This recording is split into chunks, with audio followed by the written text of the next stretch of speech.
Hi guys, it's Mike here from KS Bushcraft Down Under. Well, it must be serious when there's maps involved. So a while ago, someone asked me where to start for planning a hike to somewhere you've never been. Okay, so like everything in life, it's all about planning and preparation. So this is the Wiilman trail out of Collie. So Collie's located 200 kilometres south where I'm in Perth in Western Australia. So Collie is a coal mining area. It's also a power generation place. So it's coming to the end of its power generation days. So the government's throwing money at it with infrastructure projects and tourist programs. And this trail has been designed around Wellington Dam as a hike trail to increase tourists, which is all good. So this map costs $10, which I got from the Tourist Information Centre in Perth, so cheap enough. So this is it here, okay. I'll try and turn it around for you guys' benefits. So they've laid it out as basically 4 nights, 5 days, walking either clockwise or anti-clockwise out of Collie. So the first decision I have to make is how am I getting to Collie. So it's a 200 kilometre run from where I live, but that means I'm leaving a car here in Collie. And do I want to leave $50,000 parked on the street for 4 days and 5 days? And the answer is no. So I haven't looked deeply at accommodation, whether there's places that have a secure car park. So there's one option. The other option is to take the Transworld coach, which is about a $40 run, so it's the same cost as diesel to get down there. And I don't have that worry. I don't want to be out there for 4 days thinking who's kicking the doors into my car or smashing out the windows. So that is a good option. The problem with that is the coach arrives at 5 p.m. at night. So I've got to get accommodation. So I looked up a place that says the Colliefield's room, which is about $90 for the night. So it's not obscene. And that would let me start the trail on the morning. Okay. So I'm trying to glean as much information. That's what these stickers are for. I've put these on, of course. And that gives me the plan. So we're not talking huge kilometres. Yeah. So over the 5 days, there's no days sort of much over 20 k's, and I've done 38 in a day. But this terrain, looking at it's not really detailed enough. It seems to follow most of the valleys, but it's going to be lumpy. Okay. This is quite a hilly terrain. So what I've done, I've laid out a rough schedule. So these are the days walking to places. Now in this column here, the BLD stands for breakfast, lunch and dinner.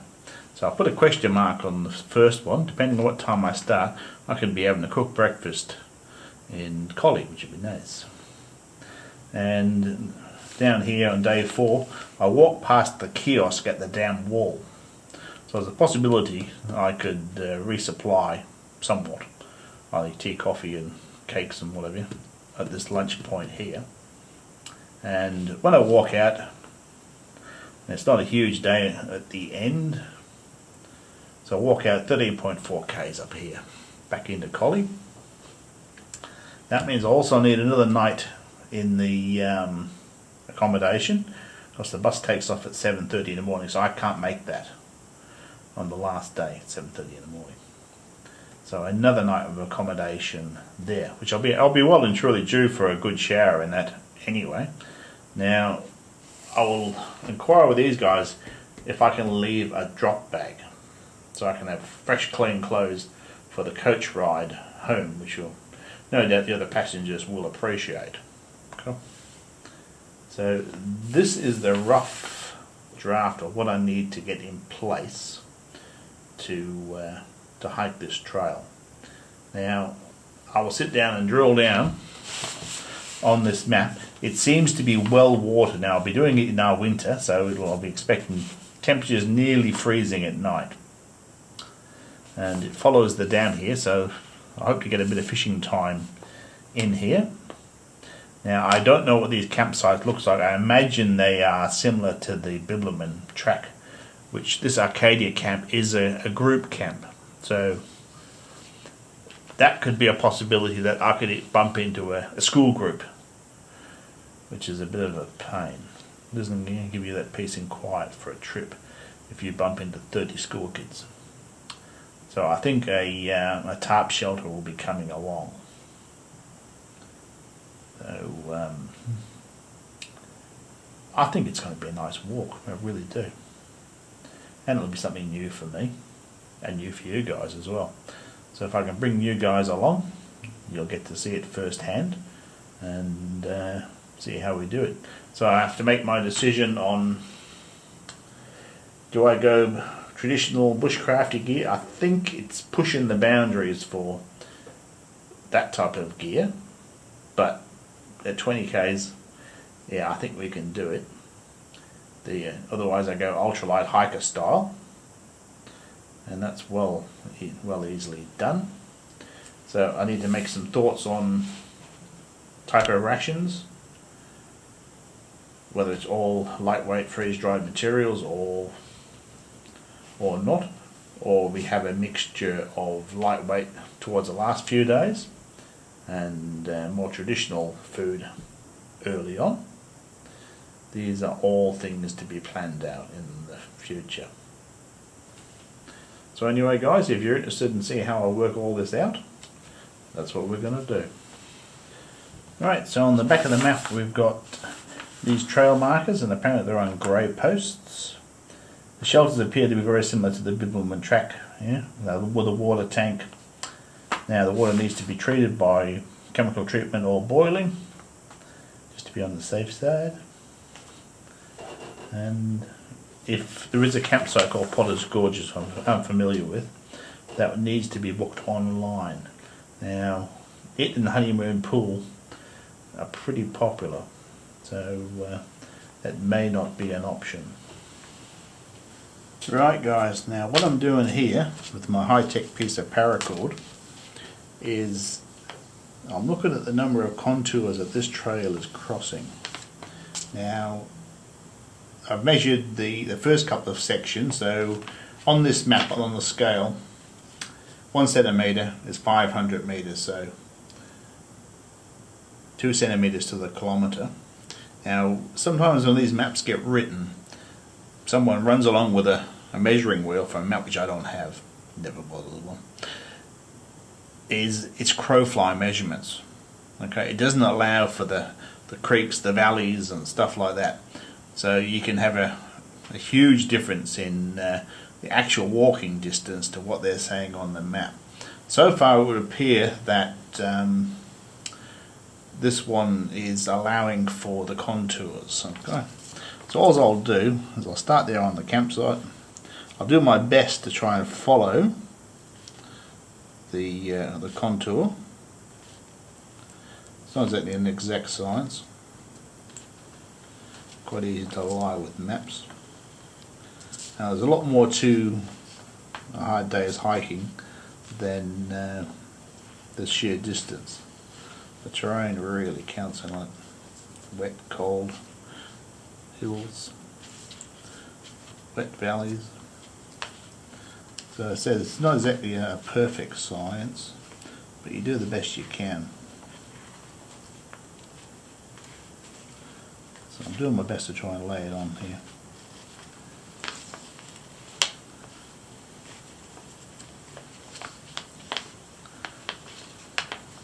So this would be one of the biggest days.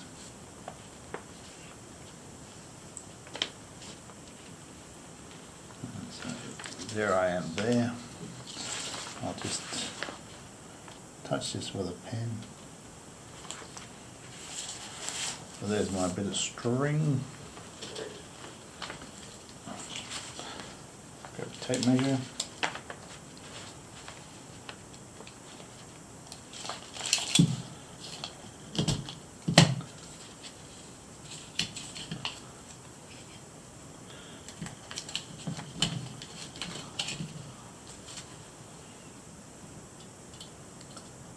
So I've got about 39, and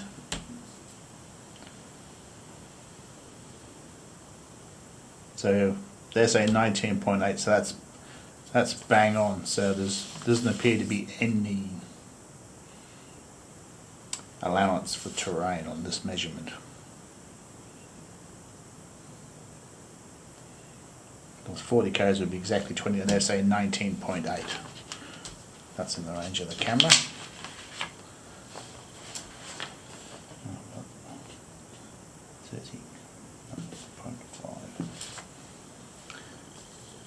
So yeah, it's going to be a fairly tough day. Guys, so these are my measurements. So from Collie to the first campsite, 34 centimetres, which is 17 kilometres, guide saying 18.3. Second day, 11 kilometres, guide saying 15. I've got 20 kilometres, they've got 20 kilometres. I've got 18.5 and they've got 20.9. And on the final day, I've got 13 kilometres and they've got 13.44. So I'd say there's a bit of a small allowance in here for the terrain, on all probability. But we're pretty close to what I expected. So that's a good thing. Okay guys, to round out the planning part of the video, what have I found out? So if I use the coach, which I intend to, just for the peace of mind of not having to worry about the car in Collie, there is no service leaving Collie on a Saturday, so I need to plan my trip around that point. So if I head down on a Monday on the bus, it'll get me there at tea time, night in the hotel. So I've looked at this one, this Collie Fields, it's about $90 a night. I haven't got all the finer details yet, but there's their email and stuff there. For me it looks fine. Yeah, there's a free Wi-Fi and breakfast in the morning, which will be a bonus.